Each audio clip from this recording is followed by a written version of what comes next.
संवाद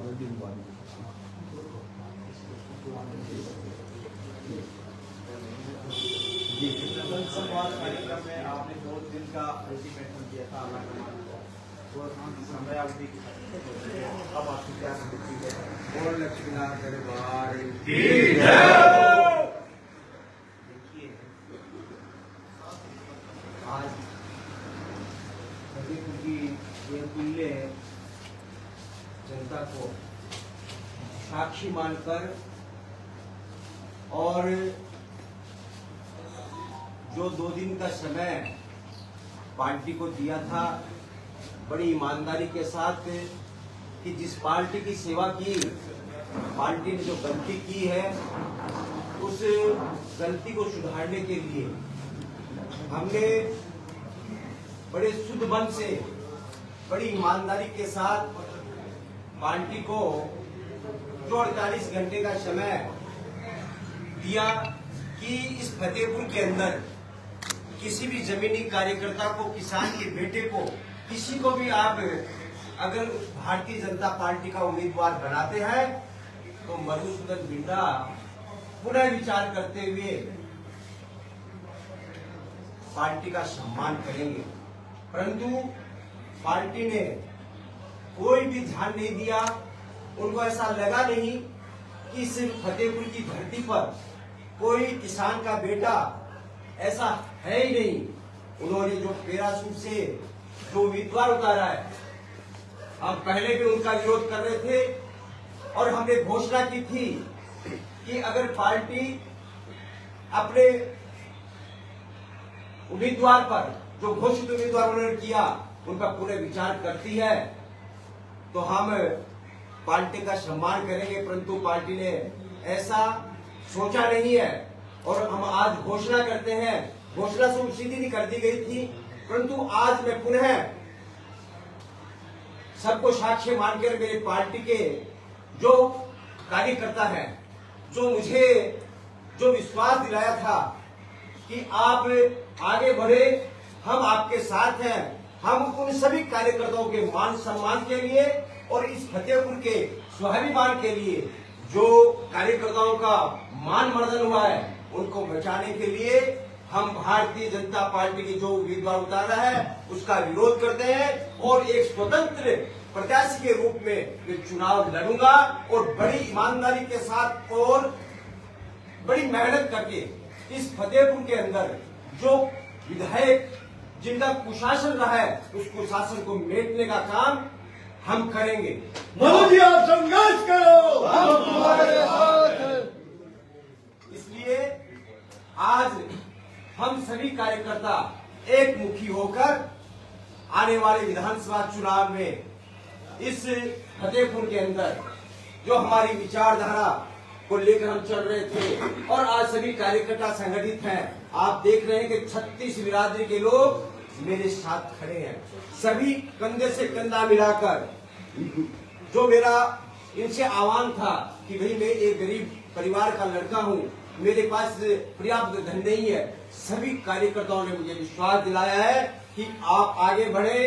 किसी भी चीज की आपको आवश्यकता होगी, मैंने सभी कार्यकर्ताओं से बात कर और उनका विश्वास बना रहे, हम ये चुनाव जीतेंगे और ये फतेहपुर ही चुनाव जीतेगा। कितने पार्टी की जो आपके साथ पार्टी है, कितने आपके पास पदाधिकारी है पार्टी के जो मौजूदा संगठन पूरा आपके साथ काम कर रहा है? देखिए कि आज इस फतेहपुर नगर के केवल मात्र एक पार्षद को छोड़कर बाकी सभी पार्षद मेरे साथ पहले थे और आज भी हैं और भारतीय जनता पार्टी का संगठन पूर्ण रूप से मेरे साथ खड़ा है और हम सब जो काम करने वाले लोग थे, हम सब एक टीम के लोग थे। पूरी की पूरी टीम मुझे चुनाव लड़ाने के लिए तैयार खड़ी है, इसमें कोई संशय नहीं है। चाहे रामगढ़ देहात का मामला हो, चाहे रामगढ़ शहर का, सभी पदाधिकारी, सभी पार्टी के प्रमुख लोग जिन्होंने पार्टी को सींचा, जिन्होंने पार्टी के लिए संघर्ष किया, सभी के सभी लोग मेरे साथ खड़े हैं आपने ये आरोप लगाया कि पैसे लेकर टिकट का ये जो लेन देन था, आपके अलावा एक भारतीय जनता पार्टी के पदाधिकारी ने और भी आरोप लगाया पदाधिकारियों को। देखिए कि ऐसा निश्चित रूप से हुआ होगा और हुआ ही है। जो बात निकल के सामने आ रही है और जो प्रत्याशी बनाया गया है उसमें कोई ऐसी योग्यता नहीं। इस फतेहपुर की भारतीय जनता पार्टी के 10 दिन के अंदर पहले से कोई विचार था नहीं। वो सामाजिक कार्यकर्ता वो रहे नहीं है, इसलिए उनके पास धनबल है और धनबल के आधार पे उन्होंने ये टिकट खरीदी है। आपकी पार्टी है लगातार सर्वे कर रही थी, लगातार कितने रैलियां निकाल रही थी, आप संगठन में से आगे रहे, फिर अचानक से ऐसा क्या हुआ कि सर्वे सब फेल हो गए, जब अचानक से प्रत्याशी आता है उसको उतार दिया जाता है, क्या कहेंगे? सभी आपको बताया ना, धनबल का काम चल रहा है। जो लोगों के पास पैसे हैं उनको ऐसा लगा कि ये पैसे के बल पर सब कुछ खरीद लेंगे, परंतु इन कार्यकर्ताओं को वो खरीद नहीं सकते। और सभी जो कार्यकर्ता हैं वो सब कार्यकर्ता आज उन्हें चुनाव लड़ाने के लिए एकजुट खड़े हैं और आने वाले समय के अंदर सभी कार्यकर्ता, चाहे वो शहर के हो, चाहे वो देहात के हो, ढानी और किसी भी छोटे गांव के हो, सभी कार्यकर्ता एक मुखी होकर चुनाव लड़ाने के लिए कटिबद्ध है। एक बात पे आपका स्पष्टीकरण चाहूंगा कि भी चर्चा चल रही है कि थोड़ा पार्टी का दबाव हो गया था, थोड़े दिन बाद मोदी ने कहा नाम वापस करेंगे, पार्टी समर्थन, इसका स्पष्टीकरण करके आप क्या देखा गया? देखिए, काफी अफवाहें भी आएगी और मैं आपको स्पष्ट करना चाहता हूं कि मधुसूदन भिल्ला हर हाल में चुनाव लड़ेंगे और ये जो टीम है वो टीम का एक प्रण है। उन्होंने सबने संकल्प लिया इस फतेहपुर को बचाने के लिए, इस फतेहपुर के मान सम्मान के लिए ये लड़ाई लड़ी जाएगी। कितनी भी अफवाहें आए, हम विधिवत रूप से जो हमारा एक सिस्टम है उस सिस्टम के तहत काम चल रहा है और आने वाले 2-4 दिन के अंदर हम विधिवत रूप से कार्यालय का उद्घाटन करेंगे और जो समय पर्चा भरने का है पर्चा भरा जाएगा, सब काम होंगे। बिल्कुल सभी कार्यकर्ताओं को साथ में लेकर बड़ी मेहनत कर इस चुनाव के अंदर हम विजय होंगे, इसमें कोई दो राय नहीं है। उनको सबको डर लग रहा है, अफवाह फैला रहे हैं कि मधु बिंडा बैठ जाएगा, कुछ भी नहीं है। हमने पार्टी का जो समय दिया था वो समय निकल गया, अब हम आगे बढ़ेंगे, पीछे का कोई काम है ही नहीं।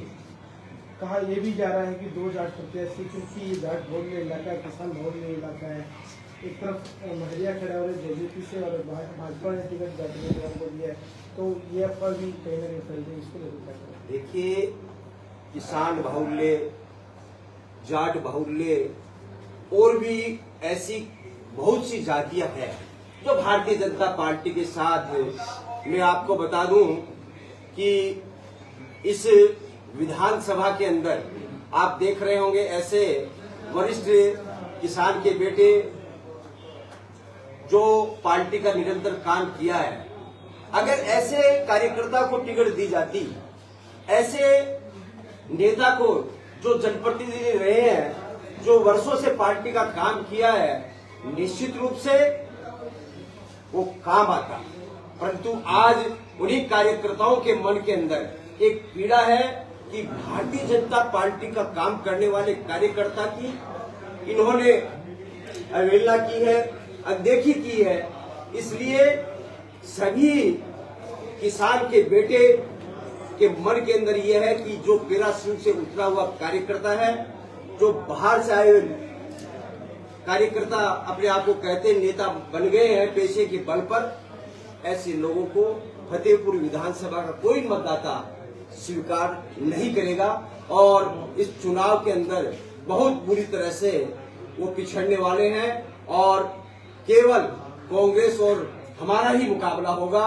कांग्रेस को हम पछाड़ेंगे, उनको यहाँ से जो 5 साल का उनका कुशासन रहा है, उनकी गुंडागर्दी रही है, हर दफ्तर के अंदर बिना सुविधा जो काम नहीं हो रहा था, ऐसे कुशासन का हम अंत करने वाले हैं और इस फतेहपुर के अंदर एक बहुत अच्छा सुशासन हम लेके आएंगे सभी कार्यकर्ताओं के बल पे।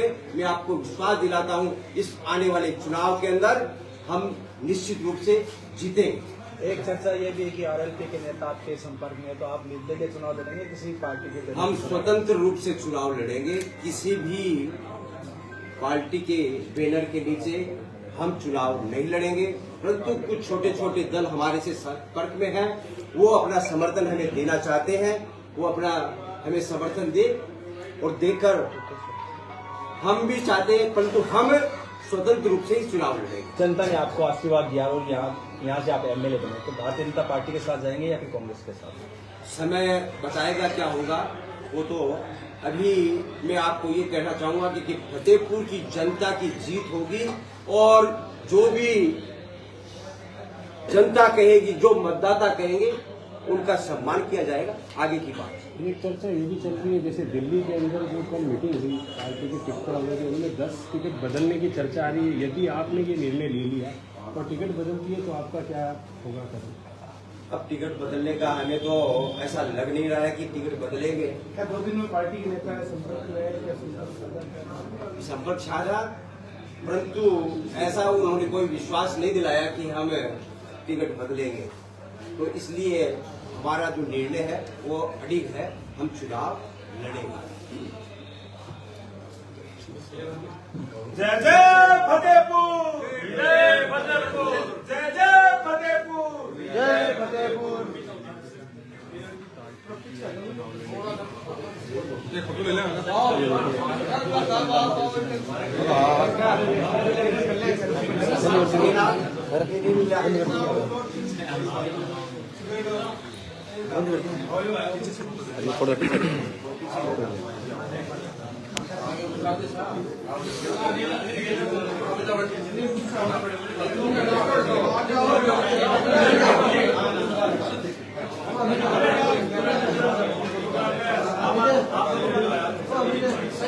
एक साइड की सुनो, एक तो फोटो ले जाओ, एक बाण में अकेले ना, बाण में फोटो कैसे करता हूँ